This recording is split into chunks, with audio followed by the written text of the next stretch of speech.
രാവിലെ തന്നെ തൃച്ചംബരം മനയിലേക്ക് നടക്കുകയായിരുന്നു പാർവതി. അമ്മ ഇതുവരെ ഉണർന്നിട്ടില്ല. അമ്മൂമ്മ കുറച്ചു കഴിഞ്ഞു പോകും. ക്ഷേത്രത്തിൽ അമ്മൂമ്മയെ കൂടാതെ വേറൊരു ചേച്ചിയും കൂടെയുണ്ട്. അവിടെയൊക്കെ വൃത്തിയാക്കിയിട്ട് വേഗം വീട്ടിൽ വരാനുള്ളതേയുള്ളൂ. നേരം വെളുത്ത് വരുന്നതേയുള്ളൂ. കോടമഞ്ഞ് പെയ്തിറങ്ങുന്നുണ്ട്. വഴിവിളക്കിൻ്റെ വെളിച്ചം മാത്രമേ ഉള്ളൂ. മഞ്ഞിൻ്റെ തണുപ്പ് കാരണം പാർവതി ഉടുത്തിരുന്ന ധാവണിയുടെ തുമ്പുകൊണ്ട് പുതച്ച് നടന്നു. മനയുടെ മുൻപിലെത്തിയപ്പോൾ കയ്യിലുണ്ടായിരുന്ന നോക്കിയ ഫോണിൻ്റെ ലൈറ്റ് ഓഫാക്കി അവൾ ഇടുപ്പിലേക്ക് വെച്ചു. നേരെ മുൻപോട്ട് നടന്നതും എന്തിലോ ശക്തമായി ഇടിച്ച് മണ്ണിലേക്ക് വീണതും ഒരുമിച്ചായിരുന്നു. കയ്യിൽ പറ്റിയ മണ്ണ് തൂത്തുകളഞ്ഞ് അവൾ പതിയെ എഴുന്നേറ്റു. ചുറ്റുമൊന്നും ആരുമില്ല. പിന്നെ എന്തിലാണ് തട്ടി വീണതെന്ന് മനസ്സിലായിരുന്നില്ല പാർവതിക്ക്. കോടമഞ്ഞ് കാരണം അത്രത്തോളം ഇരുട്ടായിരുന്നു അവിടെ. സമയം അപ്പോഴും 6 മണിയാകുന്നതേയുള്ളൂ. അവൾ വേഗം അടുക്കളവശത്തേക്ക് നടന്നു. പക്ഷേ പാർവതി ഒരു വ്യക്തിയെയും അവിടെ കണ്ടിരുന്നില്ല. തമ്പുരാട്ടിയമ്മേ! പാർവതിയോ? നേരത്തെ വന്നോ? 6 മണി ആയതല്ലേ ഉള്ളൂ കുട്ടി. അവരൊക്കെ ഇന്ന് വരില്ലേ? തമ്പുരാട്ടിയമ്മ തനിച്ചാവും. ജോലിയൊക്കെ ഉള്ളതല്ലേ. അതാ ഞാൻ ഒരു 15 മിനിറ്റ് നേരത്തെ ഇറങ്ങിയത്. കൈമുട്ടിൽ പറ്റിയ ചോര തുടച്ചു കളഞ്ഞ് പാർവതി പറഞ്ഞു. എന്തു പറ്റി മോളെ? അപ്പോഴാണ് ഉത്തര പാർവതിയുടെ കൈമുട്ടിൽ ചോര പൊടിഞ്ഞിരിക്കുന്നത് കണ്ടത്. അത് വരുന്ന വഴി എന്തിലോ ഇടിച്ചു വീണതാ. മരുന്ന് തരട്ടെ വയ്ക്കാൻ? അത് വേണ്ട, കാറ്റുകൊണ്ട് ഉണങ്ങിക്കോളും. അവരൊക്കെ വന്നു മോളെ. എപ്പോൾ വന്നു? 2 മണിയൊക്കെ ആയി കാണും. എവിടെ എല്ലാവരും? ശിവപ്രിയയുടെ ഭർത്താവ് ഒഴിച്ച് ബാക്കി എല്ലാവരും വന്നിട്ടാ. നാത്തൂനും മോളും ഉറങ്ങുവാണെന്ന് തോന്നുന്നു. കണ്ണൻ ഇപ്പോൾ പുറത്തേക്ക് പോയി. ആരാ തമ്പുരാട്ടിയമ്മേ കണ്ണൻ? കാശിയില്ലേ, അവനെ വീട്ടിൽ വിളിക്കുന്ന പേര് കണ്ണൻ എന്നാ.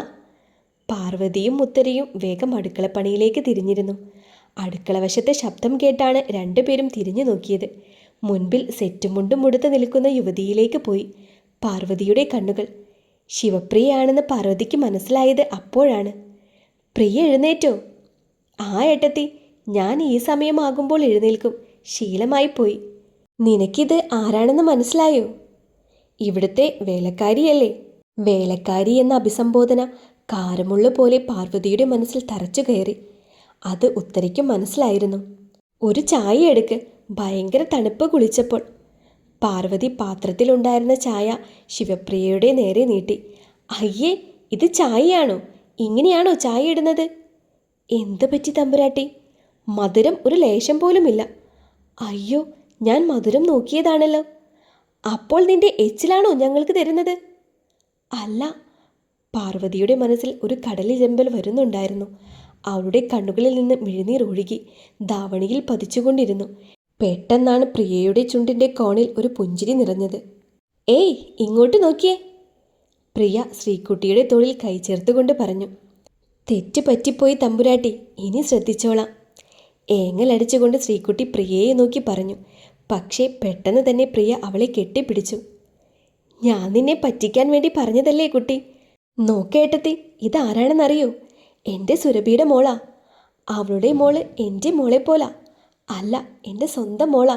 എനിക്കറിയാ പ്രിയെ, വിളിക്കുമ്പോഴൊക്കെ തിരക്കാറുള്ളതല്ലേ. അപ്പോൾ ഞാനെന്താ ഇങ്ങനെ പറയുന്നേ എന്ന് ചിന്തിച്ചില്ലേ? എനിക്കറിയില്ലേ നിന്റെ സ്വഭാവം. മോളെ, ഒന്നും മനസ്സിൽ വെക്കേണ്ട. ഏട്ടത്തി വിളിക്കുമ്പോഴൊക്കെ പറയും മോളുടെ കാര്യം. ഒരു പാവം കുട്ടിയാ എൻ്റെ സുരഭിയുടെ മോളെന്ന്. അപ്പോൾ ഒന്ന് ടെസ്റ്റ് ചെയ്തതല്ലേ. പക്ഷേ ഇങ്ങനെയൊരു തൊട്ടാവാടിയാണെന്ന് ഞാൻ കരുതിയില്ല.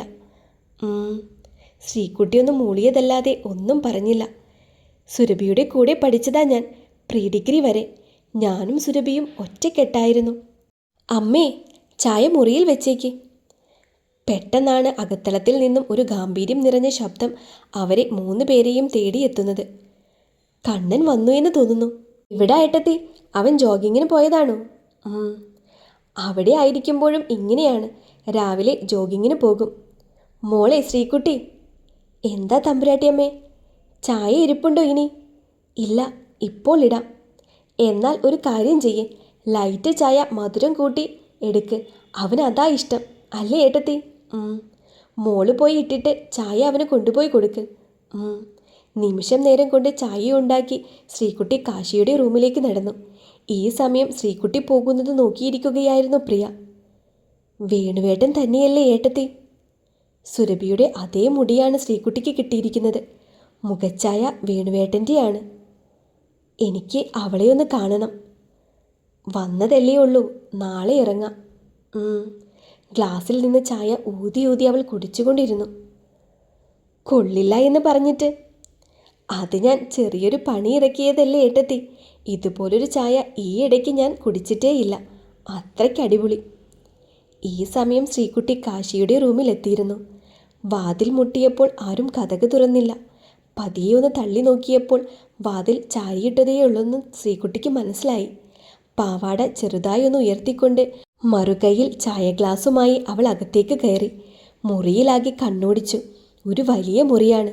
മുറിയുടെ ഒരു വശത്തുള്ള ജനൽ തുറക്കുമ്പോൾ നേരെ കാണുന്നത് യക്ഷിയമ്മയെ കുടിയിരുത്തിയിരിക്കുന്ന യക്ഷിപ്പാലയാണ്. മുറിയിൽ ആകെയുള്ളത് ഒരു വലിയ തടിയുടെ കട്ടിലും ജനലിനോട് ചേർത്തിട്ടിരിക്കുന്ന മേശയും ചെയറും. കട്ടിലിൻ്റെ എതിർവശത്തായി ഒരു ചെറിയ മേശയും ടേബിൾ ലാമ്പും ഒരു വലിയ തടിയലമാരയും മാത്രമായിരുന്നു മുറിയിലുണ്ടായിരുന്നത്. മുറിയാകെ കണ്ണോടിച്ചു. ശ്രീകുട്ടി അവിടെ ആകെ നോക്കി. അപ്പോഴാണ് ബാത്റൂമിൽ നിന്ന് വെള്ളം വീഴുന്ന സൗണ്ട് കേട്ടത്. ബെഡിനടുത്തുള്ള ടേബിളിൽ ചായ ഗ്ലാസും വെച്ച് അവൾ തിരിഞ്ഞു നടക്കാൻ തുടങ്ങി. അപ്പോഴാണ് കട്ടിലിൽ ആകെ വസ്ത്രങ്ങൾ അലസമായി ഇട്ടിരിക്കുന്നത് കണ്ടത്. ഒട്ടും താമസിക്കാതെ അവൾ അതെല്ലാം മടക്കി അലമാരയിൽ വെച്ചിട്ട് മുറിവിട്ട് പുറത്തേക്കിറങ്ങി.